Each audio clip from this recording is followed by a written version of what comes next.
जेते तुम तारे तेते गगन में न तारे। जय मां शारदे। नमस्कार देवियों, सज्जनों और सर्वप्रिय छात्रों, आप सबका शिक्षा पॉइंट पर हार्दिक स्वागत है, अभिनंदन है।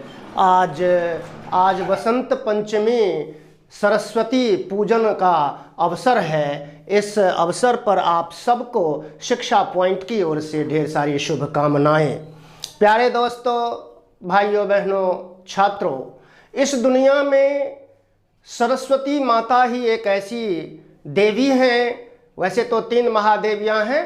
श्री महाकाली जो संहार और दुष्टों का नाश करने वाली अधिष्ठात्री देवी हैं, अपने भक्तों का कल्याण करने वाली हैं। उसके बाद महालक्ष्मी सबका भरण पोषण करने वाली हैं। और माँ सरस्वती ज्ञान विज्ञान और तमाम कलाओं से संपन्न करने वाली अधिष्ठात्री देवी, विद्या की अधिष्ठात्री देवी हैं।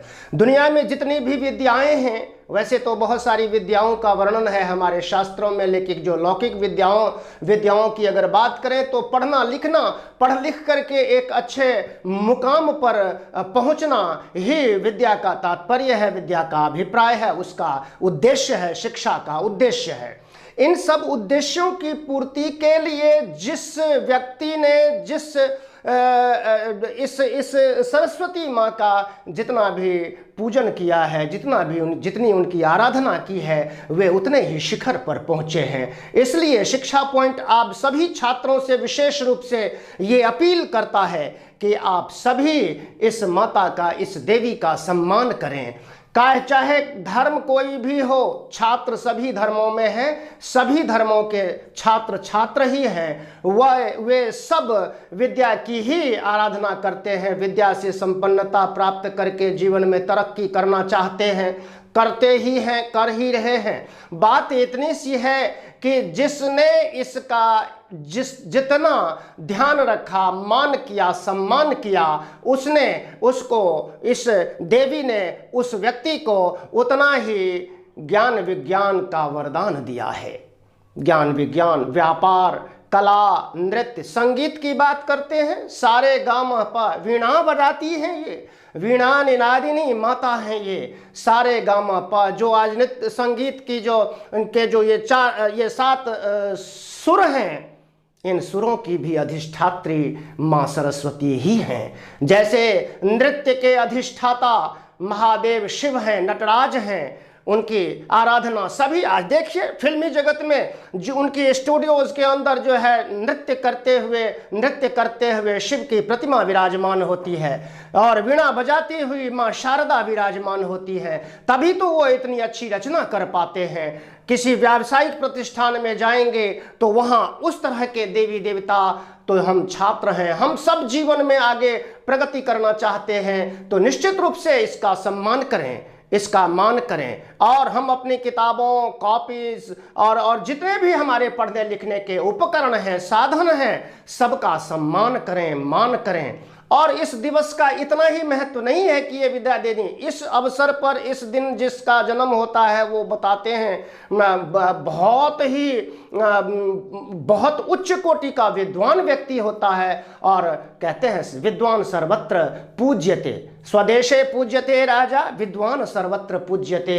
तो विद्वत्ता हासिल कीजिए। जिस किसी फील्ड में आप हैं, जहां कहीं भी आप हैं, जिस किसी मुकाम को आप प्राप्त करना चाहते हैं भाइयों बहनों और सर्वप्रिय छात्रों, उसके लिए आवश्यक है कि आप इस देवी का बहुत इनका आराधन करें, इनका पूजन करें। इनका आराधन और पूजन क्या है जी? परिश्रम करें, परिश्रम करें। विद्या को प्राप्त करने के लिए, नए ज्ञान को पाने के लिए, नई चीज को सीखने के लिए इसका सम्मान करें। जो हम करते हैं ना, अगर हम पूरे मनोयोग के साथ करते हैं, इसकी आराधना वैसे ही हो जाती है। कर्म ही पूजा है ना, ऐसा कहा गया है, कर्म ही पूजा है और कर्तव्य ही ईश्वर है। तो हम अपने कर्तव्यों को जिन लोगों ने जितना बखूबी निभाया है और उसको पूजा समझने की मानसिकता बनाई है, वे उतने ही कामयाब हैं। आप सोच करके देखिए, मुझे तो ऐसा ही लगता है कि जो कोई व्यक्ति जिस किसी मुकाम पर पहुंचता है तो उसने उतनी ही कर्तव्य रूपी पूजा की है, कर्तव्य रूपी ईश्वर की पूजा की है और अपना विकास कार्य किया है। ये एक बहुत महत्वपूर्ण चीज है। प्राचीन दृष्टि से अगर देखें और जो मोहम्मद गौरी को पृथ्वीराज चौहान ने 16 बार पराजित किया था और 16 बार पराजित करने के बाद उसको जीवन दान दे दिया था। अंत में जब मोहम्मद गौरी ने इनको हराया तो उसने छोड़ा नहीं, पृथ्वीराज चौहान को ले गया अफगानिस्तान। और चंद्रवरदाई उसके राजकवि थे पृथ्वीराज चौहान के, उन्होंने इशारों में यही दिन था शब्द भेदी। और वो मोहम्मद गौरी क्या चाहता था, पृथ्वीराज चौहान शब्द भेदी बाण चलाना जानता था, उसमें उनको महारत हासिल थी। तो वो शब्द भेदी बाण चलाने की वो देखना चाहता था कि किस तरह से ये चलाता है। वो ले गया जी अपने देश अफगानिस्तान और वहाँ पर उसने एक चोट मारी और कहा कि इस पर बाण साधो। इसी में चंद्रवरदाई ने एक श्लोक के माध्यम से उनको चेताया और वो जो शब्द भेदी बाण चलाया था पृथ्वीराज चौहान ने, वो सीधे मोहम्मद गौरी के सीने में जा धंसा था। अंत में उसी दिन, वही दिन था, ये बसंत पंचमी का ही दिन था और अंत में वो दोनों पृथ्वीराज चौहान और चंद्रवरदाई ने एक दूसरे के पेट में छुरा घोंप करके अपना आत्म बलिदान कर दिया था कि वे जानते थे कि मोहम्मद गौरी के सीने में जो तीर धंसा है उसके बाद वहाँ उनको जिंदा नहीं छोड़ेंगे वे लोग, इसलिए उन्होंने आत्म बलिदान दे दिया था। ये है इस दिन का महत्व, यही दिन था। हमारे देश वो भी कला संपन्न व्यक्ति थे, ईश्वर की और सरस्वती की आराधना करते थे।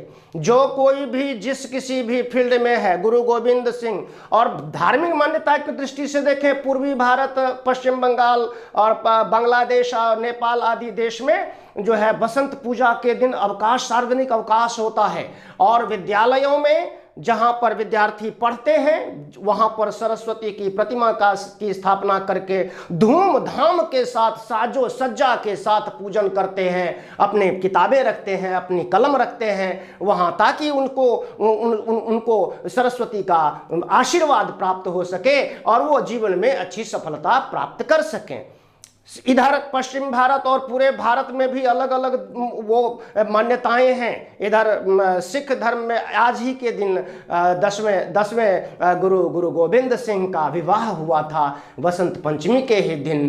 तो ये बड़ा ही पवित्र दिवस है। वैसे तो सारे ही धार्मिक त्योहार सारे दिन ही पवित्र हैं, बस मानसिकता में पवित्रता होनी चाहिए और मानसिकता में मेहनत करने की भावना होनी चाहिए।